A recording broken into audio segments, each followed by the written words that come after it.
소설책이나 또 다른 책들을 보게 되면 이제 책이 다 마치고 끝에 에필로그라고 하는 부분이 나옵니다. 이제 에필로그는 이제 저자가 책을 다 쓰고 나서 맨 마지막에 그 책을 쓰고 난 느낌 또 생각을 간단하게 쓰는 그런 부분입니다.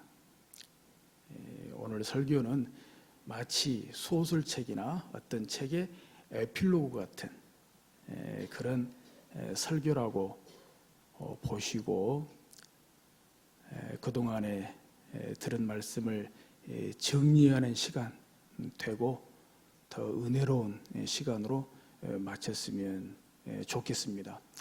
뭐 어쩌면 다음 주까지 해서 같은 제목 같은 본문으로 한 번 더 설교하고 마칠 수도 있겠습니다만은 뭐 다음 주에 설교는 그렇다 치더라도 별도의 또 설교가 될 것 같고요.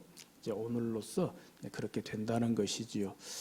이제 그런 차원에서 바쁘신 가운데 있을지라도 기왕 매일 말밥으로 하나 되고 또 공유하고 또 말밥으로 우리가 은혜 받고 매일매일 살아가는데 좀 더 시간을 내셔서 그동안 하나님의 뜻을 따라 5주차 지난주까지 설교했잖아요. 한번 더 들어주시면 고맙겠습니다. 저도 엊그제 지난 금요일에 일부러 시간을 내서 5주차 설교 5편을 한 번 더 다 들어봤습니다. 오늘 설교를 정리하기 위해서요. 그렇게 들어서 정말 하나님의 뜻을 따라 직분이 가고 교회가 가고 은사가 가고 교제가 갈 수 있도록 그래서 부디 이 코로나 위기가 기회가 되는 그런 은혜가 될 수 있기를 주의 이름으로 간절히 축복합니다. 오늘은 책의 에필로그 같은 그런 기분으로 그동안 다루지 않았던 세 가지를 말씀을 드리려고 합니다. 첫째는 이것입니다. 첫째, 오늘 본문 고린도전서 1장 1절에 보면 하나님의 뜻을 따라 그리스도 예수의 사도로 부르심을 받은 바울과 형제 소수대네는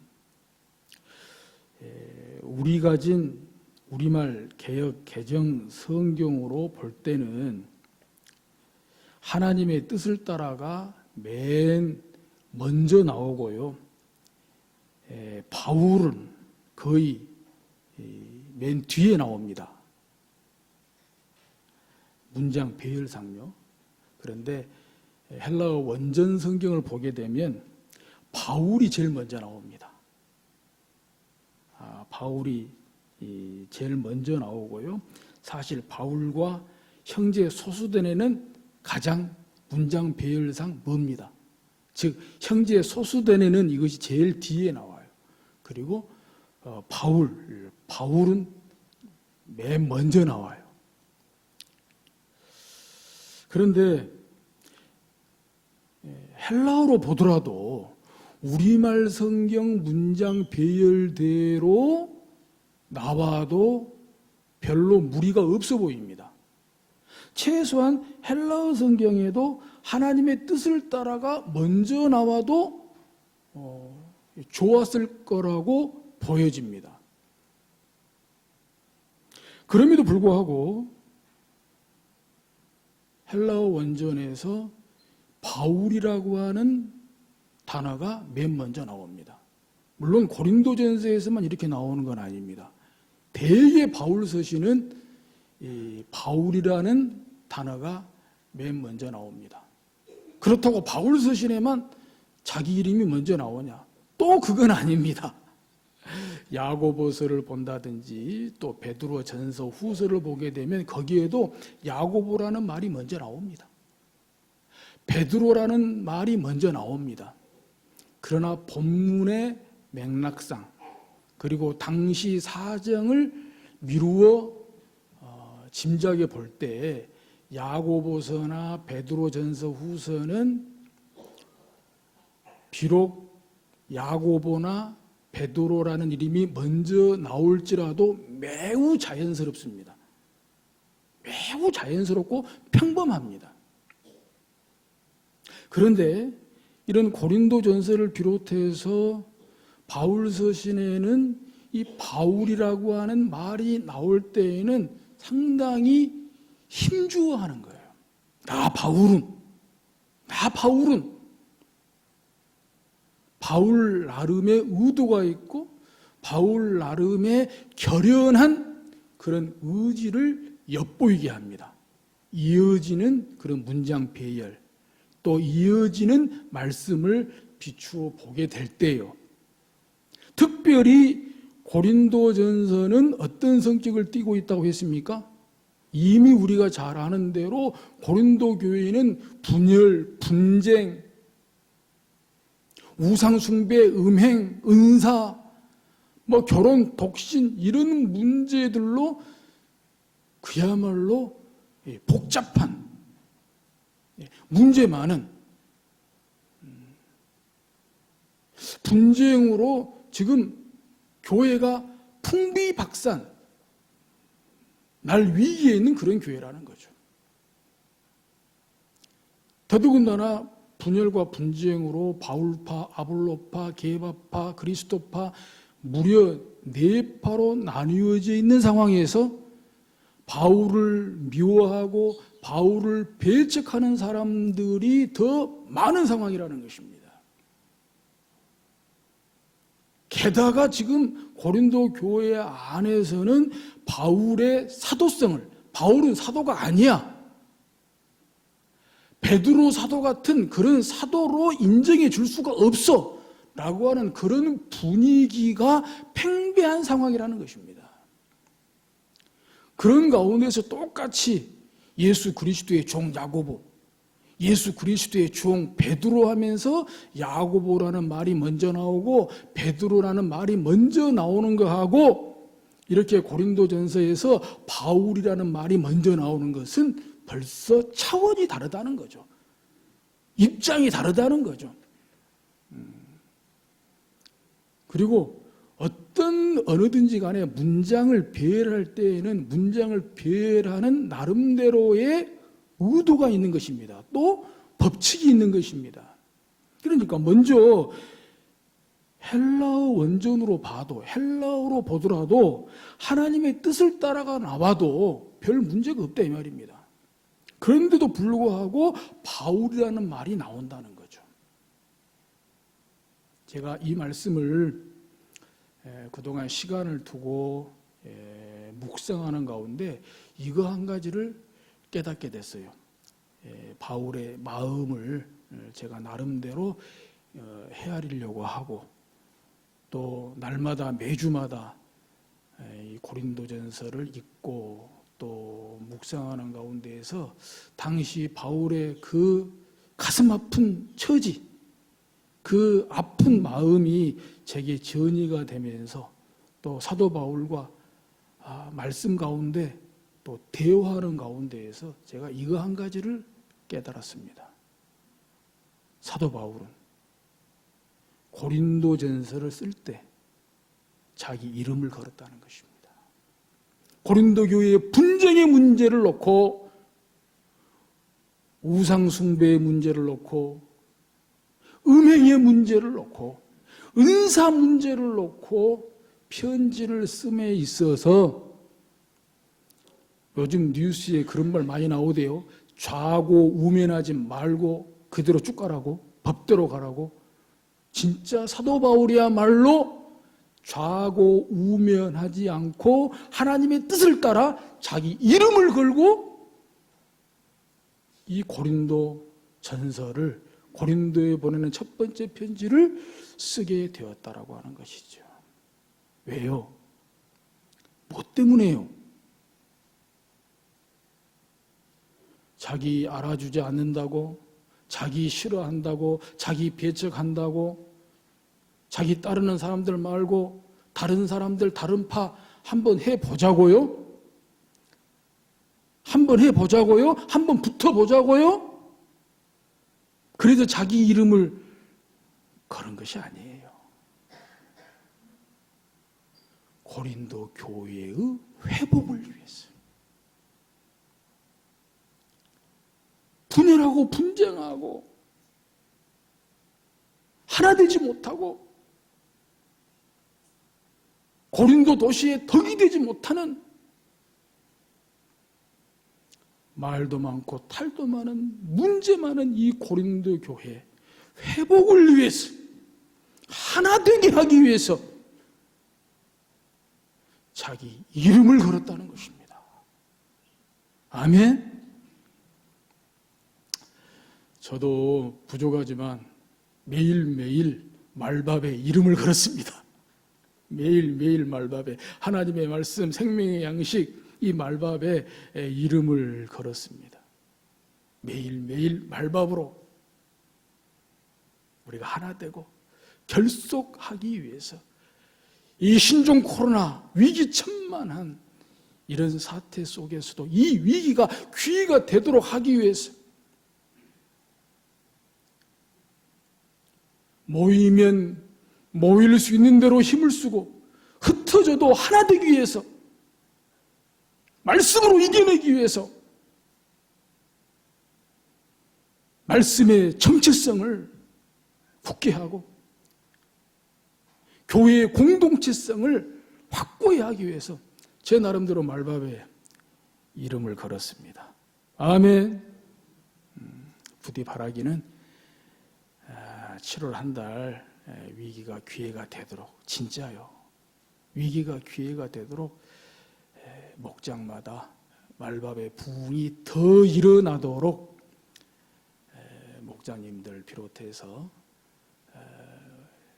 목장의 식구 여러분들 또 성도 여러분들 좀 거룩한 욕심을 내시고 또 거룩한 열정으로 함께 협력해 주시고 또 동참해 주시고 또 기도해 주시고 격려해 주시면 진심으로 감사하겠습니다.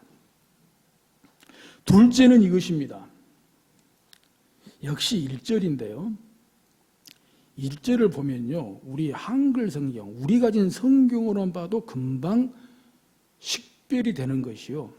하나님의 뜻을 따라 그리스도 예수의 사도로 부르심을 받은 바울과 형제 소수대네는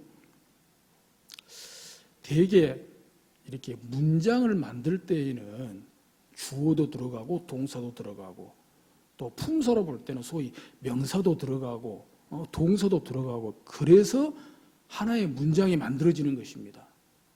또 동사가 들어가야 문장이 문장다워요.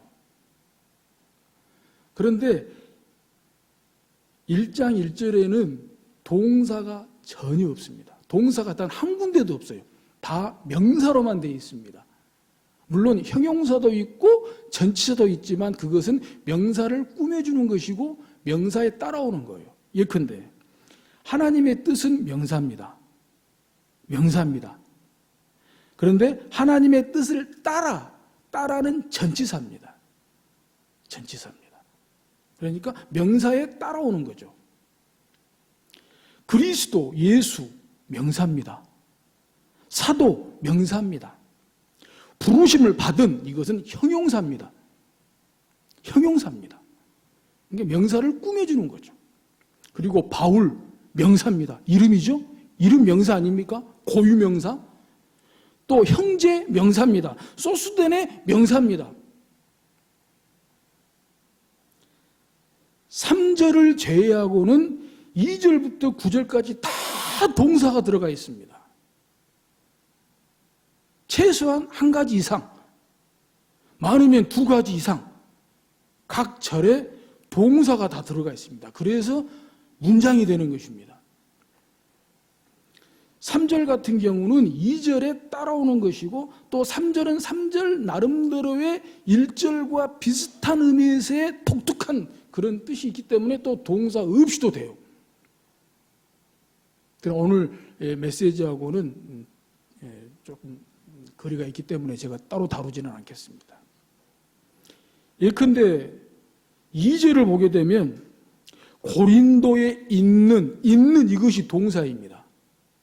뭐뭐이다, 뭐뭐 있다. 고린도에 있는 동사입니다. 하나님의 교회 곧 그리스도 예수 안에서 거룩하여지고 이거 동사입니다. 동사입니다. 성도라 부르심을 받은 자들과 또 각처에서 우리의 주 곧 그들과 우리의 주 대신 예수 그리스도 이름을 부르는 이거 동사입니다. 이렇게 명사와 동사가 합해져서 하나의 문장다운 문장을 만들어 간다는 거예요. 4절, 5절, 6절, 7절, 8절, 9절 다 그렇게 명사와 동사가 서로 조합이 되면서 문장다운 그런 문장을 만들고 의미를 전달한다는 거죠. 그런데 1절에서는 동사가 전혀 없이 더 1절의 의미를 정확하게 못을 박듯이 전달하고 있는 것을 볼 수가 있습니다. 왜 그럴까? 왜 동사 없이 명사만 가지고도 뜻이 더 분명해질까? 이것 또한 제가 그동안 날마다 주마다 시간을 두고 읽으면서 묵상하면서 적용한 것이지요. 명사라고 하는 것은 비단 히브리어, 헬라어뿐만이 아니라 아마 우리나라 국어도 그럴 겁니다. 모든 단어는 즉 모든 명사는 동사에서부터 시작합니다. 명사의 유래, 이름, 고유명사가 됐건 오양록 고유명사지요. 그죠? 모든 명사, 모든 이름의 어원 또는 유래는 동사에서부터 시작을 해요. 동사부터 시작해서 이름, 명사로 정착을 합니다. 그러니까 명사는 한 번 명사가 되면 이름이 정해지면 그 이름을 특별히 따로 바꾸지 않는 한 영원한 것입니다.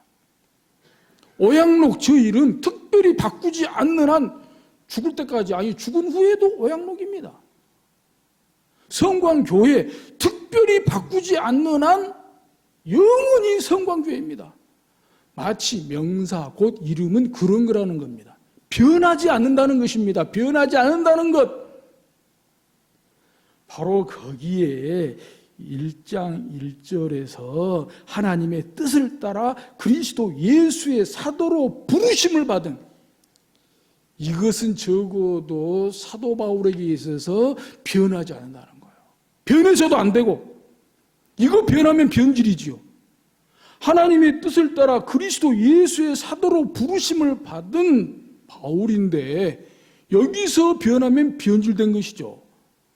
여기서 변하면 타락해버린 거죠.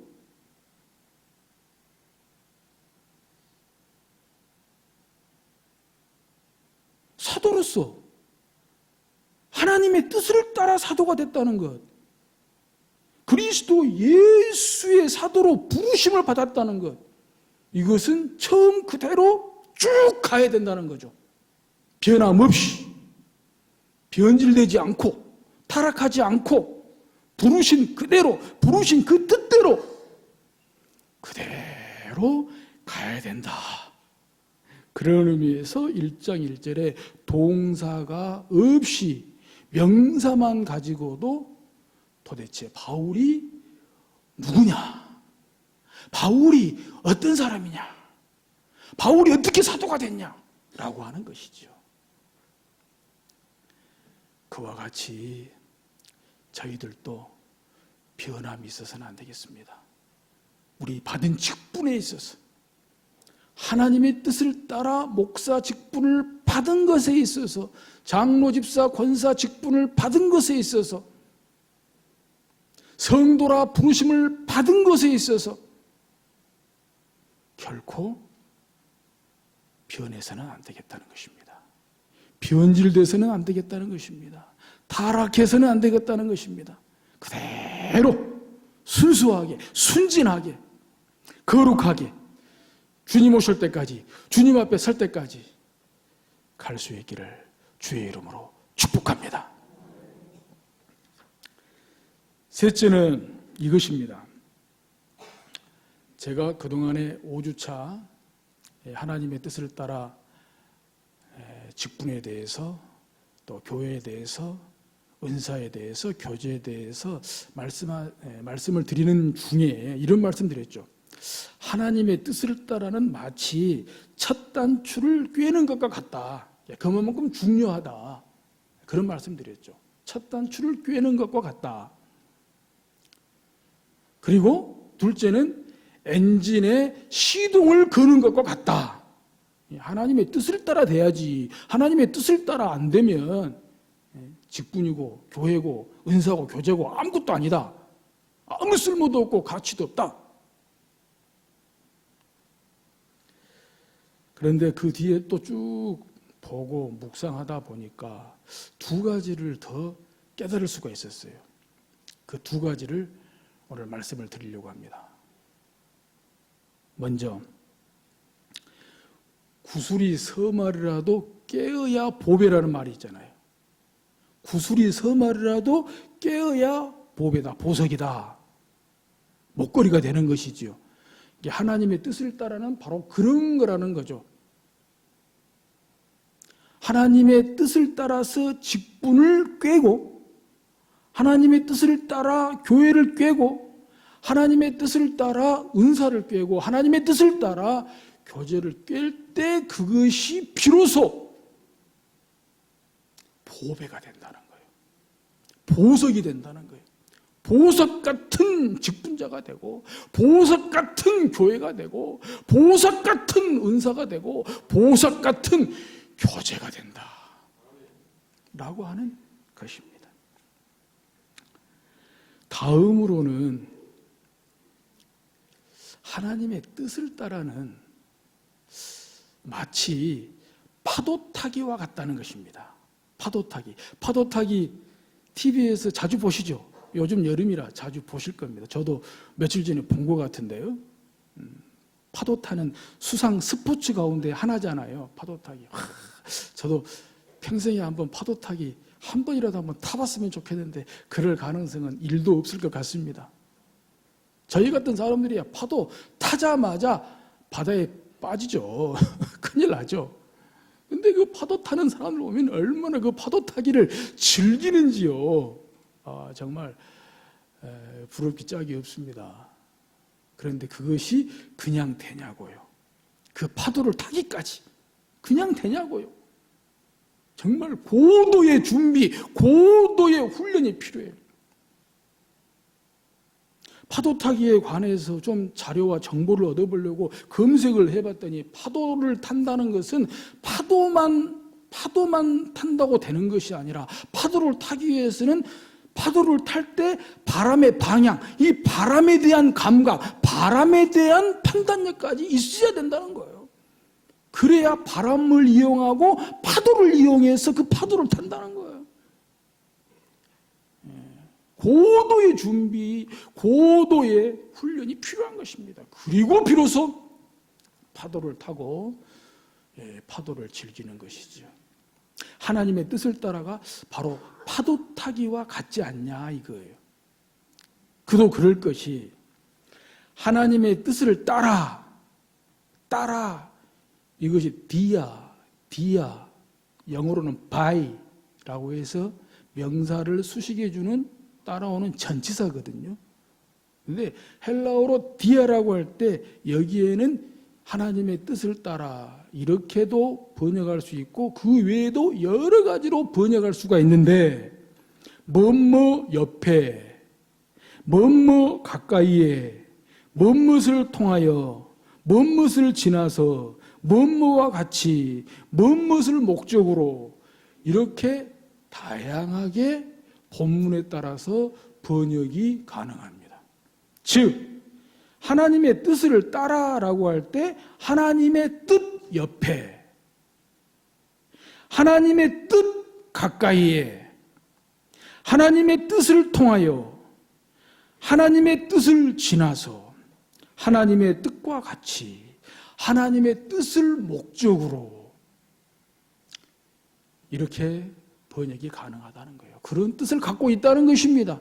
이렇게 볼 때 하나님의 뜻을 따라 이것은 마치 첫 단추를 꿰는 것과 같고 엔진의 시동을 거는 것과 같고 구슬이 섬이라도 깨어야 보석이 되는 것과 같고 또 파도 타는 것과 같은데 우리가 입으로만 반복하고 암송한다고 다 되는 것이 아니라는 거예요.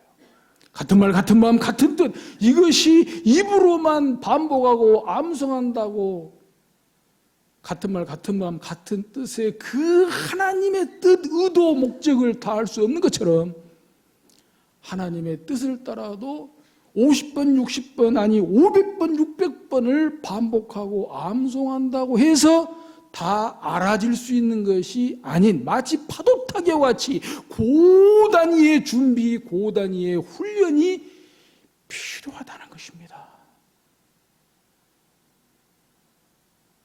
대단히 영적으로 민감하고요. 영적인 집중력을 필요로 합니다. 즉 영적인 내공의 깊이를 필요로 한다는 것입니다. 뿐만 아니라 영적인 분별력을 또한 필요로 한다는 것입니다. 그렇게 되도록 직분이 직분되기 위해서, 교회가 교회되기 위해서, 은사가 은사되기 위해서, 교제가 교제되기 위해서 하나님의 뜻을 따라가기 위해서는 정말 하나님 뜻 옆에 하나님 뜻 가까이에 하나님의 뜻을 통하여 하나님의 뜻을 지나서 하나님의 뜻과 같이 하나님의 뜻을 목적으로 물론 100m 달리기 하듯이 그렇게 단번에 순차게 달려가지는 않는다고 할지라도 또 그럴 필요도 없고 그렇게 해서도 안 되지만 그러나 매일매일 한 걸음 한 걸음 하나님의 말씀과 동행하는 삶이 필요하다는 것이지요. 듣고 배우는 겸손한 자세가 필요하다는 것이지요. 매일 말밥을 먹는 그 동행하는 삶이 필요하다는 것이지요. 그럴 때 비로소 내 맡은 직분에 있어서 내가 속한 교회에 있어서 내가 받은 은사에 있어서 우리 만나는 만남과 사귐과 교제에 있어서 하나님의 뜻이 뭔지 하나님의 뜻을 따라간다는 것이 뭔지 아브라함이 평생에 하나님과 함께 동행했다는 것이 뭔지 이삭이 하나님과 함께 동행했다는 것이 뭔지 야곱이 하나님과 함께 동행했다는 것이 뭔지 모세가 하나님과 함께 동행했다는 것이 뭔지 다는 몰라도 하나씩 하나씩 한 가지 한 가지 알아가는 참으로 복된 인생, 복된 신앙 생활을 할 수 있을 거라는 예측입니다.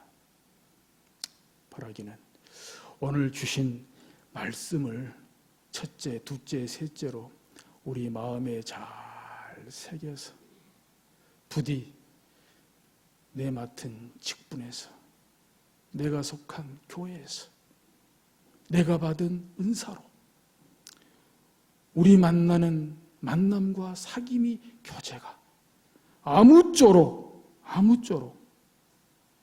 교회를 하나 되게 하고 교회를 유익하게 하고 교회를 섬기도록 모든 것이 가나 모든 것이 유익하지 않는다는 고린도전서 가운데 주시는 말씀, 그 말씀 또한 하나님의 뜻을 따라 특별히 신종 코로나19 바이러스 위험천만한 위기의 시간을 살아가는 데 있어서 한마디 말을 해도 한 가지 행동을 해도 우리 모두 언행심사에 덕이 되고 덕을 세우고 모쪼록 덕을 끼치는 선한 영향력을 끼치는 우리 모두가 다 될 수 있기를 주의 이름으로 축복합니다. 설교를 마치면서 고린도 후서 13장 13절, 우리 흔히 아는 축도의 말씀으로 말씀을 드리고 마치도록 하겠습니다. 주 예수 그리스도의 은혜와 하나님의 사랑과 성령의 교통하심이 너희 무리와 함께 있을지어다. 아멘. 기도합시다. 하나님